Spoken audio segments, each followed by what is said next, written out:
Minult on üsna mitmed inimesed küsinud, et mis see sisekaemuslik loovkirjutamine õigemini on või mis see kirjutades vabaks töötoad endast kujutavad. Seega ma mõtlesin, et on väga oluline anda infot, mis on kirjutades vabaks töötoad. Need on sellised sisekaemuslikud loovkirjutamised, kus meil on mingi teema ja me läheme meditatsioonis enese sisse. Mina loen meditatsiooni ja siis osalejad lähevad enese sisse. Ma tavaliselt teen alati seda ka kaasa. Ja see meditatsioon võtab vast 3-4 minutit. Olenevalt kohalolijatest võib minna ka kauem. Ja kui sa sinna meditatsioonis enesesse lähed mingil teemal, siis hakkad seal enda sees ringi vaatama, mida sa seal näed, mida kuuled. Näiteks lähed ühte südametuppa, kui ma juhendan sind nii. Ja alati info tuleb antud küsimusele.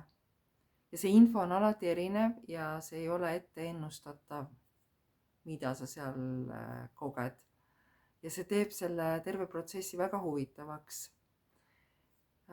Kõige suurem kingitus tänapäeval iseendale on kohalolu.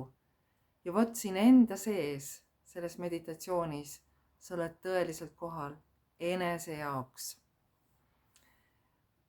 Kui sa oled siin nüüd siis ringi vaadanud ja info kätte saanud ja see info tuleb vaikusest, sa ei dikteeri seda, sa ei loo seda ise, vaid info lihtsalt tuleb, siis järgnev ülesanne ongi, tuled siis sellele toolile mõttes tagasi, kus sa enne istusid, teed silmad lahti ja kirjutad kuuldu, nähtu üles. Käsi ise kirjutab.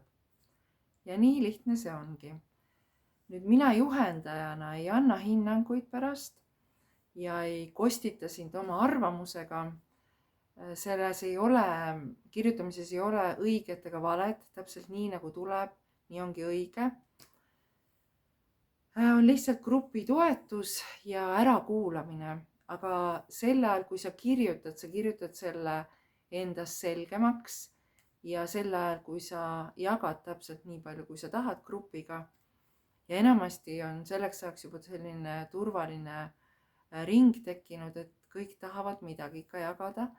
Siis sel hetkel, kui sa selle nagu sõnaliselt välja ütled, siis see asi saab sulle endale selgemaks, sest minu veendumus on, et tõelise tõe enda kohta oleme me võimelised saama ainult igaüks ise.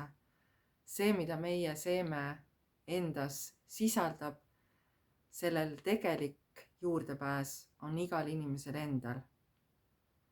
Teine ei tunneta kõiki nüansse, mis on igalt poolt veel meisse tulnud.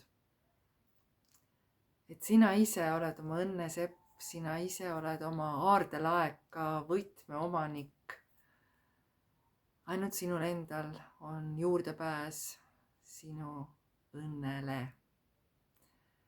Ja sisekaemuslike loovkirjutamistega me siis kiht-kihilt kirjutame ennast lähemale iseendale. Ehk siis tegelikkuses kasvatuse, ühiskonna ja igalt poolt korjatud kihte, mis on loomulikult meile kaitseks ja mingil etapil võib-olla vajalikud olnud. Neid me nagu kirjutame siis nendest ennast vabaks ja see ongi kirjutades vabaks. Et neid erinevaid kihte vabaks kirjutada, et tundma õppida iseennast, mida me kõike sisaldame ja mis on meie tuum, mida me peaksime looma, nii et silm särab, hing heliseb ja seal oleks kiretuli taga.